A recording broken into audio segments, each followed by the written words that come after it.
Welcome to Media Goes Full Paxman. Tonight sees the first real test for the 4 remaining candidates battling it out to be your next SU president. The election starts here and now, with polls closing on Thursday evening. We welcome our first candidate, incumbent SU Education Officer Ben Davies. Thanks for coming. Thank you very much for having me. Very nice to be here. You haven't been quite upfront with students, have you? You claim all your policies are deliverable, but yet you reference the same policy on your new manifesto as in your old manifesto, to digitalise journals to free up space in the library. Why is this the case? Yeah, so I think my the policy I said last year was about kind of online books and stuff. So That's not quite true. Was it not? You say replace books and journals with online versions in the category of saving space. Yeah, sure. Exactly the same thing as you're No, proposing now. it's slightly different this year. Last year it was a bit of naivety in thinking a lot of the books throughout the library, so your kind of textbooks that you might have to use with your lectures and stuff. But there's been a couple of problems with that, in the fact that a lot of those kind of books we can't get the licensing to put online because publishers would rather you have like physical copies, so you have to keep like buying as many as you can. And there's a problem with having more than one person, multiple people using an online license at any one time. So there's been a bit of trouble with regards to that. So this year it's a bit more of a realistic policy. You referenced journals last year. Yeah. You still haven't been able to deliver on that last year. Yeah, so why should anyone trust you to deliver this time on the same issue? So because that one is being worked on at the moment, so it's kind of a policy that is spanning 2 years essentially. It's been started this year, so together with the head librarian we're working on a bid. It's an £800,000 bid to make sure that the journals on level 1 of the library are put online, and then we can just get rid of the hard copy ones, put them in storage, or just kind of completely get rid of them so that the whole space is filled. So it is a kind of one that's spanning towards the end of this year and the beginning of next year. That's definitely deliverable. Yeah, absolutely. Okay. So in your manifesto, you stress your experience and your record as being so important to your candidacy. However, why then are other presidential candidates complaining so much about the SU not being transparent and upfront about what it's doing? I mean, the other 3 candidates perhaps haven't been that aware or that involved in the SU as perhaps some other students. We definitely can work on our comms and our transparency, you know, with our certainly our finances. That's something that I want to make sure is a lot more transparent next year, so that the students know what we're spending our money on in the SU. In terms of kind of comms and stuff, yeah, perhaps us as officers, you know, are potentially at fault for not communicating kind of everything that we're doing. But this is also something I want to work on with my kind of accountability comms part of my manifesto. So I'm hoping to get some kind of SU app where you can kind of get, you know, weekly kind of updates from. That SU app kind of already exists. I mean, I've got it on my phone from Freshers Week. So why wasn't that spring taken forward? So, well, that's the problem. Yeah, it just wasn't.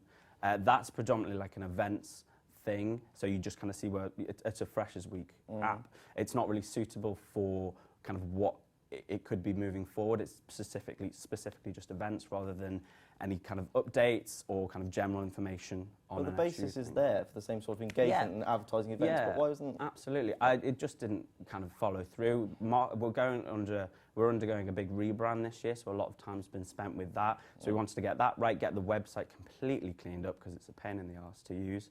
And so that's kind of been the priority this year for marketing and the SU.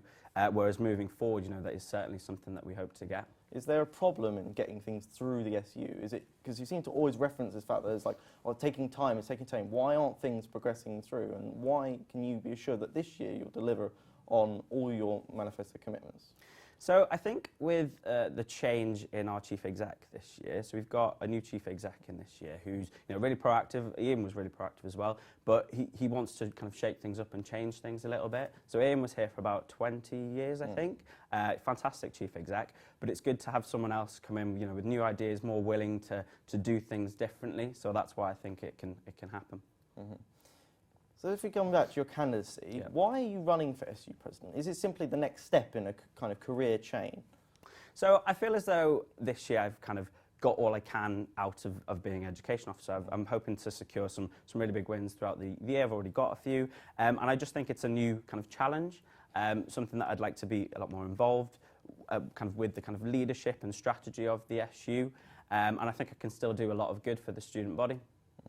Why is there so little detail on each of your manifesto points? Why do you prioritise just listing in very woolly language all the things you're doing? Why not focus on key things that you can deliver and saying how you're going to deliver them? Surely that's a trust and credibility issue. Sure, so that's why on my social media I've got manifesto breakdown points, so where I do go into a bit more detail about each specific manifesto point, because you know, when we have 500 words to be able to bring a manifesto together, and there's so much that I wanted to do. My initial first draft was like over 1,000 words, because I did go into the detail of how I'm going to get each point achieved, but that's just not possible really. That's why, you know, I've got a link to my Facebook page, you know, facebook.com/believein Ben, with all the information of you know, what I'm actually going to do and how it's going to be achieved. So if we turn to your kind of policies in detail, so one of your policies, of course, is greater reward for volunteers and those that use SU services. But surely the SU should be investing such money in kind of frontline services and in those clubs. Why should we be rewarding, you know, committee position members rather than the actual clubs themselves and giving them the funds that they need? What do you mean? Oh, as in I thought you meant class and score. Well, because, you know, our volunteers give huge amounts of time. You know, your counterpart, Brad Baines, gives a lot of time to this university in volunteering and stuff. And it's just a way of showing our appreciation of how much they do for our Students' Union. You know, our Students' Union is student-led. It wouldn't run without our volunteers, without our students. And, you know, why can't we reward them? You know, we give a lot of money into clubs and societies. So yes, we do need to go on. So is it better to, say, buy several pizzas instead of giving additional funds to, say, cover that speaker for that event that would make a new event, or, say, providing that well-needed funds for that club to buy a certain piece of equipment? But we can do both. We can do both. But where's all this money going to come from? I mean, you talked about, and I think this is another issue with your candidacy, is that when you in the hustings yesterday, you seem to talk as though there was unlimited, this large amount of money somewhere off the pot, that what I've been told in terms of members of the SU, when they talk about in terms of finances, is extremely stretched. So how can this double kind of vision, these two worlds coexist? So we have got a healthy reserves that's been happening over, you know, the past number of years. The bar is making a lot of surplus, and so we've got over £500,000 in reserves that's just not being used. And the fact, you know, we keep getting surplus each year, it is this extra revenue that is available to be used. And, you know, it kind of goes back to what I was saying earlier on with the new chief execs and new ideas. You know, our finance director is more willing to give out some more money now. And the plan is, you know, if in January, after a few months, we're making on track to make a surplus, you know, it's time to dishing out that extra money rather than just letting it go into the reserves. Isn't it an issue, though, if you kind of squander the reserves? I mean, you've talked a lot about the block grant and other things, but what if the university cut the block grant? Surely it would be safer to maintain those reserves, so in case the block grant was cut, you can cover that short-term gap. So the university have a big issue with us at the moment with having such a huge pot of reserves. There are absolutely no plans to cut our block grant. They just aren't going to cut it because, you know, they value the SU immensely, and they want us to spend our reserves. We've in finance committee, you know, we've been told we need to spend our reserves. We need to show that, you know, we're getting funded from the university, and if they're giving us all this block grant and we're not spending it, why should they give us so much? So we do need to spend this money. But there's no guarantee that by getting rid of the reserves that because of course the block grant is reducing in terms of student numbers increased student numbers. So surely what you're really wanting is that block grant to increase in line with student numbers. So how is that? It increases each year in line with student numbers. Okay. So you promised to deliver the investment that media badly needs. Is there a limit to this promise, a financial limit to this promise? Don't know. We'd have to see of how much media actually need. I know URB's equipment has been a bit knackered this year, so it may just be kind of simplifying how they run their shows and stuff. I know Bath Impact could potentially change, whether it goes to kind of magazines a bit more or if it goes online. But these upgrades, I've been told by sources in media that these upgrades are ideally what they want to in terms to get the best output that they can. These run into several tens of thousands of pounds. Would you be willing to finance that? we'd have to literally just sit down and see what the best situation is and how much they need. Obviously, I don't think we could do it all at once, but we could come up with like, you know, a rolling replacement plan, a strategy over 3, 5, 10 years, or whatever's needed, and we can kind of allocate how much money we need over the long term, what's really needed in the short term, and work towards what we need in the long term.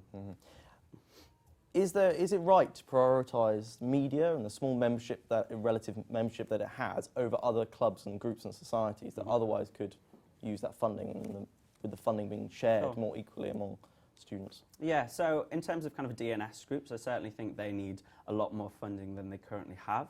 I know Nightline have had some issues this year with funding, and other DNS groups get very, very little amounts of money. Media, you know, is perhaps not as big as maybe we all want it to be. We want the kind of big comms to be going through media. We want, you know, the SU officers, as many students kind of contributing towards it. And, you know, it does fall under my remit. So, yeah, I thought I'd put it in my Going back manifesto. to your remit, Yeah. there's another group, of course, subgroup that will come under your presidency. Why did you fail to mention this? Simply because we don't know where it's going to end up and what's going to happen to it. So, as you know, the policy was only passed in December, and Lucy and Kat have been working on kind of what's going to happen. So I wasn't going to be, you know, naive and put things in my manifesto when I don't really know what the policy proposers wanted from this subgroup, and like the progression it's going to make over the next few years. Does that reflect bad on your character in terms of that you're not proactive in seeing what the changes in the SU beyond your remit and things that might influence your remit might be? Well, I don't think so. I think I basically don't think anyone really knows where we're going to go with this policy yet. I think we need to kind of wait and see over the next kind of year what happens with the exec that's going to form, and once we have an exec, we can then talk about, you know, what it is that we want this subgroup to do. I'm also intrigued by your policy to subsidise the travel of those living outside Bath. How much can you realistically give to support these students, especially as more and more are living outside Bath? Yeah, so with university fees increasing next year for incoming students, you know, they're going to get extra several hundred thousands of pounds, and it goes back to this value for money. If students are having to live outside of Bath, you know, the university are kind of forcing them to live outside of Bath because they've now changed their website from being, you know, the Bath experience. They're now listing other locations outside of Bath, like Chippenham, Trowbridge, Keynsham. And so with the extra money that they're getting in from students, you know, they need to give some more. But surely these students, of course, if they're moving out, then of course they're having less rent. And of course, I mean, the only reason why they'd move out is because it would be cheaper to move out. So why should we give money to students that are probably getting a better deal? It's not necessarily going to be cheaper to move out at all. You know, areas outside of Bath could start to become like Bath and become, you know, a big consumerist market where the landlords have control over, literally they can charge anything they want. It's not necessarily going to be cheaper. And, you know, that's not where people want to live. They wanted to live in Bath. That's why they came to the university. You have this spending commitment alongside other spending commitments. Surely those reserves will not span enough, like year on year, to pay for all this. So what will you cut in the SU to pay for these new commitments? I don't think we need to cut things. You know, like I said, you know, the SU is making a healthy surplus every single year. And also think another thing that we should get in is a new member of staff within marketing whose predominant work is about getting sponsorship in from local and national kind of companies and stuff, and that will be kind of self-funded through those sponsorships as well. Yeah, and you know, the university have a huge amount of reserves. They make huge surpluses every year. They're just, it's greedy money taking. If we go back to this idea of corporate sponsorship, does that mean that you're a kind of corporate sellout, that you're willing to kind of do anything to get extra money? Oh, I wouldn't say do anything, no, but I think we don't have huge amounts of sponsors in the SU like other SUs do. And so it's just a form of revenue that we're not capitalising on, which I think we could take advantage of. Okay. So if we go to a more national focus in terms of national representation, in the student hustings, you said the NUS needs to get back to actual student issues. What do you mean by this, and why should well-educated students not care about what's going on in wider society and the globe? They should absolutely, but when you have students who are struggling to pay rent, are struggling with kind of maintenance, grants being cut, DSA being cut, and then you have an NUS who are kind of prioritising things that aren't necessarily student-focused stuff. So, for example, the tube strikes recently, a lot of the kind of more radical left-wing officers, were spending all their time kind of focusing on how the tube strikes, and the levels of pay of tube drivers wasn't high enough. Yet there's issues with students, so a union should be focusing on the issues that are really important to students. Yes, the tube strikes affect students, but there are other issues that they don't seem to focus on as much. So we come to our final question.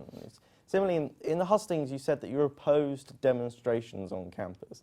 Are you opposed to open and participatory campaigns? Are you wanting to just keep everything in-house as it's been done? No, I'm not opposed to demonstrations at all. Yeah. I think there's times when it works, and I think there's times when it doesn't. Like the way that the kind of university and the SU have worked in the past is we kind of get things done within meetings and stuff, and we have a good relationship with certain members of the senior management team, and they respect the SU, and as a result, we can get things done in that way. I think demonstrations absolutely have their part, and it's a really good way to alert the universities to our concerns and put them on like the kind of list of priorities, like housing and things like that. They know these are issues because we've had kind of big open demos and things about that. Okay, that brings us to the end of our interview. Brilliant. Thank you very much for coming in. Thanks a lot, Jeremy. Cheers.